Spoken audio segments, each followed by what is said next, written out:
I scored 16 out of 100 in embryology first test. Scored the lowest of over 1,000 students from different faculties that took that test. How did I know this? I took my time to go through the scores. Thought finding a partner would make me feel better. Oh, that's crazy, man. Hey friends, in today's video, we'll be reacting to We Listen, We Don't Judge Medical Students Edition. And I really hope I just listen and I don't judge. This particular thread went viral on X, formerly known as Twitter. It has about 3 million impressions, meaning it has a lot of quotes and comments, and I will not be able to go through all of them. So I'll just be taking a few of them and let's have fun. Let's go. Okay, so the first one here is saying, when I'm reading and I'm really understanding it, I pause and explain everything to an imaginary audience. I'm not going to judge, I'm just going to add to what she said. So I feel like that's what works for medical students or for students generally.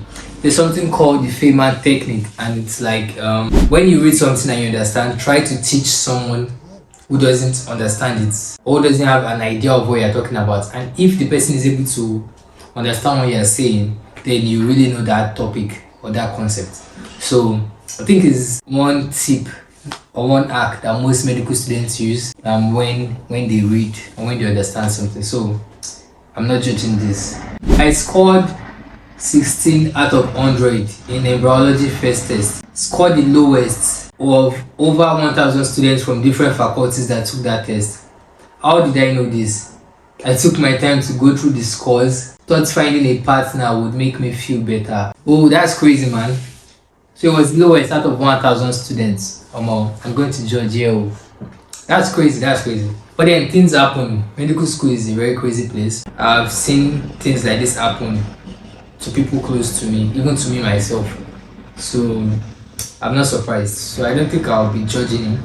But then I really hope right now if he's feeling better, because he didn't find any partner that scored as low as him. So I really hope he's feeling better now. I read to pass. Oh my god, that's crazy, man. But then she's not lying. Most of the medical students, I won't say most, but then some percentage of medical students actually read to pass, and that's all. And I don't blame them, because do you know what? Most of what you will learn or what you will know as a doctor, you learn it on the job while you are already a doctor, not in medical school really. Medical school is just a foundation, so that when you get to the clinic, when you get to the ward, when you get to the operating theater, you'll be able to relate to what is going on there. So, but then there's a quote that says, "Now who pass will become doctor." So if you read to pass, no problem, you're good to go. One day, my consultant asked me, "Doesn't your lack of knowledge bother you?" I came back to my room, cried, ate and slept, but I didn't still read my book. Yeah, now you be scholar now. But that's crazy though. You know, I'm still a pre-clinical student. Hopefully this time next year I'll already be a clinical student and I'll be able to relate more with this consultant and medical student relationship kind of thing. But what I've been hearing so far is that consultants can be really crazy. They can cook you. You understand what I mean by cook? Like they can insult you in a medical way or insult you in an educational way. If you feel me. So now his consultant asked him that, "Doesn't your lack of knowledge bother you?" That's crazy actually. That is a very deep question. If they ask me that question, I'll be so sad. It will actually bother me. That question will bother me. Not the fact that I don't know anything, no, but the question itself is going to bother me. I act like I'm okay, but med school has messed with my confidence academically. I have no idea what I'm doing 90% of the time. Not in class or in the exam hall. And I don't understand why people don't take my cry for help seriously. Thank God for my current study group. Medical school is not a playground. It's not full of roses throughout, right? There are times where your confidence will be messed up with. My confidence has been dealt with countless times, but I had to pick up myself. So apart from you being smart, apart from you being diligent, apart from you reading, you also need to be mentally strong, right? Sometimes your effort will not match up with your results, and that can mess with your confidence. And another thing is that most people think medical students are fine. Most people think medical students are okay, and in the real sense, we are not. We are also human beings like you. We have emotions. We fail. We pass. We fail. we feel all those things. But then most people think medical students always pass. You're expected to pass. And even when you tell them that you're in academic danger, even when you tell them that you are not finding things easy, they won't believe you. They will think you are capping. And I think that needs to change actually. First clinical posting, I wondered why everyone was saying tenderness. Thought it means nice, kind, gentle, funny guy. Well, I'm still a preclinical student, I said that earlier. So I really don't know what tenderness means right now. But I think it means something soft. If you're a clinical student watching this video, please kindly correct me. So I think it means something soft, tender, soft, something I really don't know. The professor was telling one babe in my unit that her body language would chase patient away as she's not so bold. That she should learn from me because I say my nonsense with so much audacity. Oh my god. And if you don't know medicine, you will believe me. I just said it is well. I feel like that's the best thing to say in that situation. It is well. Because everyone feels happy when they use you as an example to others. But then this kind of example, it is really well. But then that's something about medical school or being a medical student. Be bold to say your rubbish. For real. To go a long way. At least they can use you as an example like this guy. My best topic in medical school was anatomy of the breast. We listen, we don't judge. I really don't know what his intentions are, but then anatomy of the breast is kind of fun, if you know what I mean. I asked the male patient when his last menstrual period was during an OSCE exam. Since that day, I started actively avoiding the examiner that was at that spot. I was privileged to be part of an OSCE exam for my seniors as a patient simulator. I saw the tension. Now, for this person acting a male patient when his last menstrual period was, that means things were tough for that med student. He lost his bearing. But then, I remember doing my OSCE patient simulator then. They were just asking me weird questions. Have you eaten? What did you eat? When last did you sleep? Do you drink water today? Just weird stuff, you know. I have no passion for this thing. Not studying, not practicing, not profession. Literally no interest. Now, this is actually a big problem amongst medical students, right? Most people don't actually like what they're doing. They are here for either because they had a very high jam score or family pressure or pressure from society, right? You know, there's this prestige that comes with you being a medical student, right? So probably that's what makes some people just stay here. And it's not good. It's going to affect patient outcomes in the future. Because when you are not putting passion into what you are doing, you most likely do it nonchalantly and it's going to affect patient outcomes.